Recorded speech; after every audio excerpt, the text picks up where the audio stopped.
Welcome back to Planting Life Matters. I want to talk about an African bulbine plant that is more in the succulent family.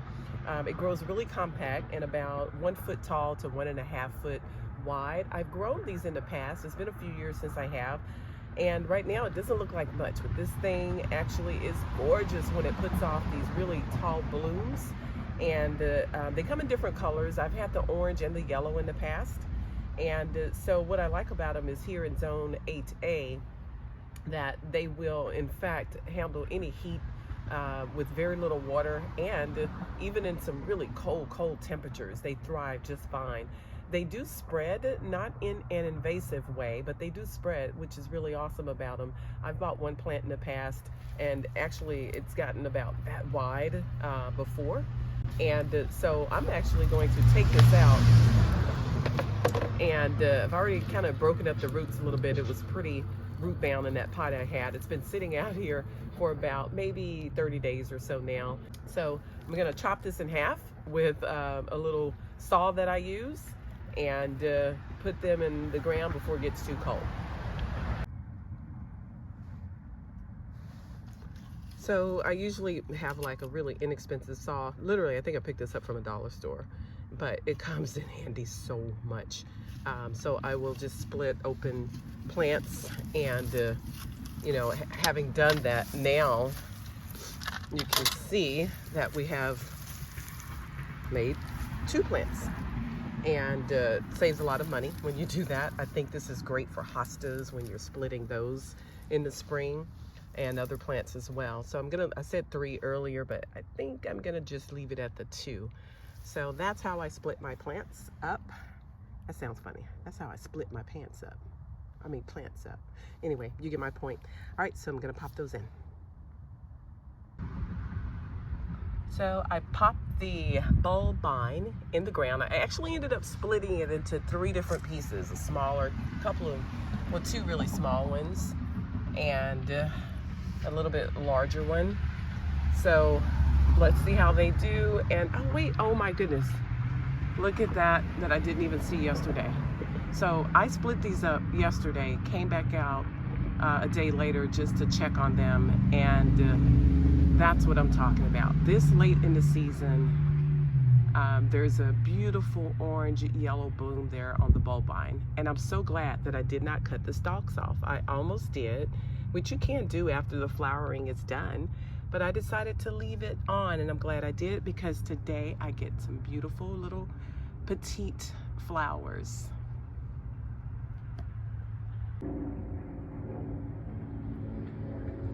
I'm so grateful for warm days. It warmed up a little bit more, so I was able to pop in about another 85 allium and daffodils. Not 85 allium. I think I only had 15 allium. That's going to go up and down. Let me turn this way. This particular bed that runs down the side of my pathway, and also a mixture of yellow daffodils.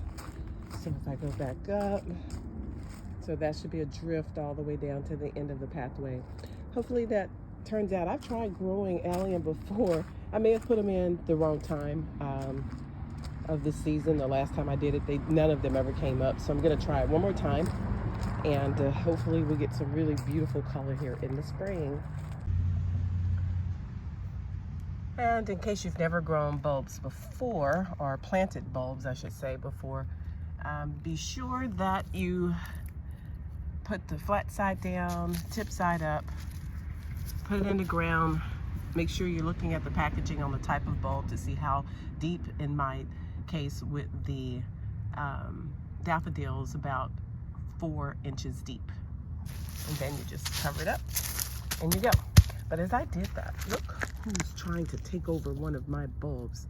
I just had a snail fall off in there. And if you see the little white specks, I just put down some grub treatment for certain bugs. So I'm gonna get rid of that snail. I did see a lot of grub worms as I was drilling in the holes here. So I've already treated that. It's always a good idea to use some type of grub treatment. It really works. to make sure your bulbs and plants are protected.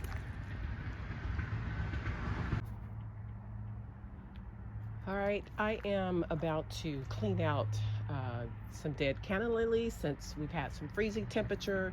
Butterfly weed is looking horrible, and that's just what happens whenever perennials die back. So I could leave it here to the spring and do the work then, but I figure I will just take advantage of a nice warmer day, and all the leaves are falling, and so my little walkway area here is full of leaves and debris and weed as well. So I have weeds that are coming through. I need to clean all this out. I'm not going to focus too much on leaves right now because it is just that time of season where everything is dropping, and we have a ton more to go. This is purslane that is typically absolutely beautiful over the rocks, but it's dying back. It is a perennial as well. So a lot of perennials in this area that I'm cutting back.